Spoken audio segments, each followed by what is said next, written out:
Welcome everyone, my name is Becky and I like to read. Today I am sharing with you my 5 favorite sci-fis that I've read this year. But before I get on with that, let's put on a Santa hat. This is a pretty standard one. It's white and red, but it does have a jangler in the ball, and it's got this cute little holly leaf, and this trim is just super fluffy. So these books are in no particular order except for the very last one, which is my favorite of the year. First up is The Last Beekeeper. This is one that I stumbled upon on NetGalley. It was available to read now, and I really liked this cover, so I thought I would give it a try. It is a dystopian in which all of the bees have gone extinct in the world, which has caused major devastation to crops and food productivity. So these people are living in the society where they are just trying to live, and they're governed in a very strict manner. They aren't allowed a lot of freedoms. And so when this girl and her brother are out one day and they spot a bee, they are in shock because they know what bees are, but they've never seen one before. And they know that this bee, if it can live, it will better their world and provide them with so much more than they have. But they're afraid that if they tell the people in charge of their society, that the people in charge will take this bee and either try to keep it for themselves or they will kill it, which will defeat the purpose of them trying to save it. I gave it 4 stars. I loved the sibling relationship it had in it.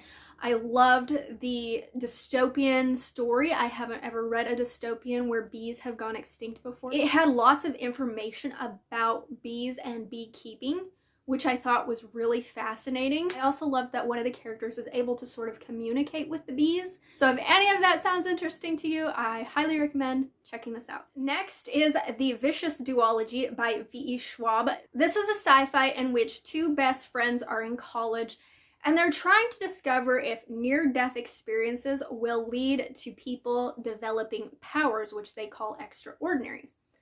And when they discover that this works, it puts a rift in their relationship and they become enemies. The story is told in flashbacks. You'll read a chapter from the here and now, and then you'll read a chapter from back when they were in college so that you sort of get a sense of how they got to where they are. I gave this book 4.5 stars. I didn't love the back and forth timeline. I would much prefer if it was written linearly, but I loved the morally gray villainous characters in here. Our main characters, you don't know if you want to root for them, but some of their actions, you're like, you know, I can sort of sympathize with you about that. It has a found family trope in it, which I absolutely love. It is full of action. There is some dark, morbid humor within this story as well.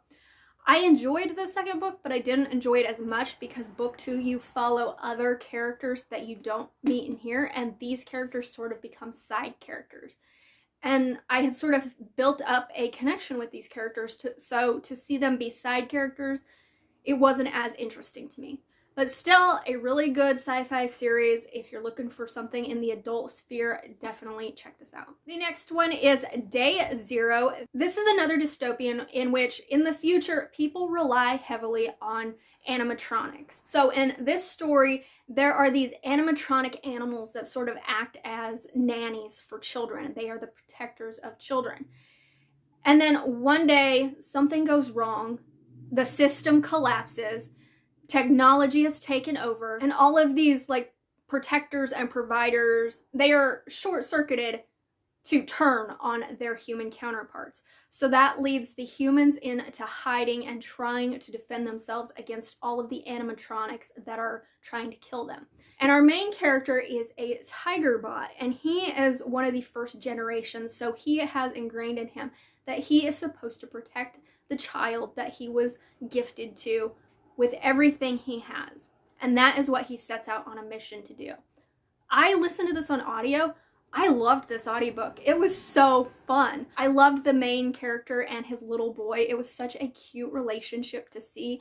Lots of action. I highly recommend this one. And if you like audiobooks, I definitely recommend you check out the audiobook. Next up is Lost in Time. This is an adult sci-fi that deals with time travel. This is the story of a man who is in a relationship with his colleague, and when his colleague ends up dead, his daughter is thought to be the culprit. So in order to save his daughter, he takes the blame for her death. And in this world, whenever you are convicted of a crime, you are transported back in time to the land of the dinosaurs. but it's on a different plane. And so anything you do in the past won't affect the present, if that makes any sense. You really have to stretch your mind with this one. So he is sent back, and he has to try and survive on this dinosaur-infested island while his daughter in the present is trying to figure out how to bring him back with the help of his other colleagues, trying to convince them that he didn't kill her.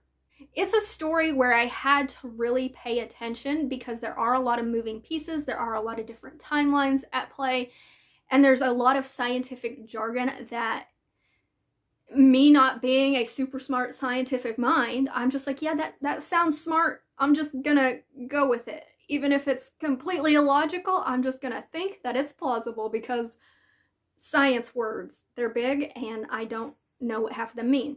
I wish there was more dinosaur action with him in the Dino Age, but that's just a brief period within the book.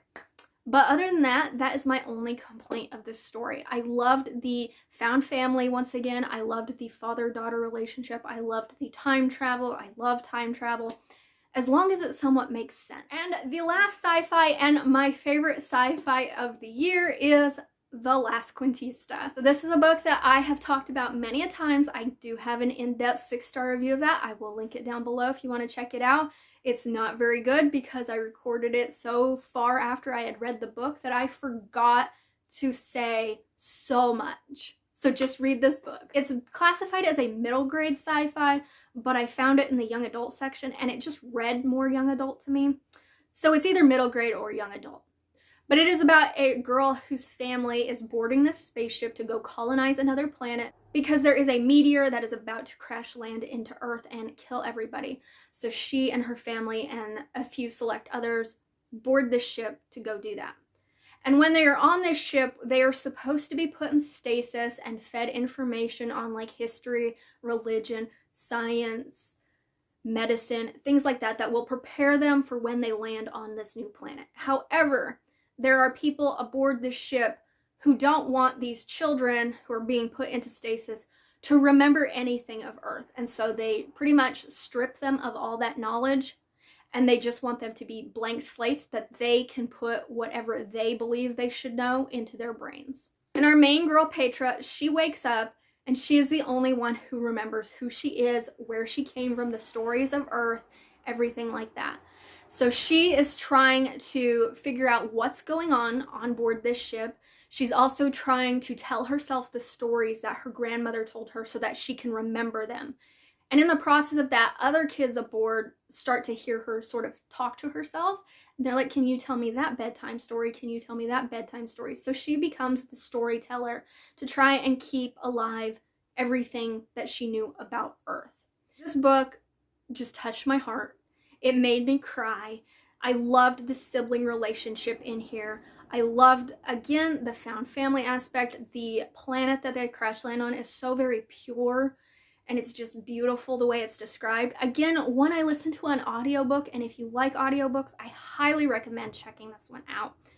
Absolutely such a beautiful story, and it's great for anyone of any age range. If you don't check out any other books in this list, definitely give this one a try. So those were my top 5 favorite sci-fis of the year. Let me know down in the comments if you read sci-fi, what was your favorite sci-fi of the year? And until my next video, thank you guys so much for watching, and read a sci-fi for me. Bye.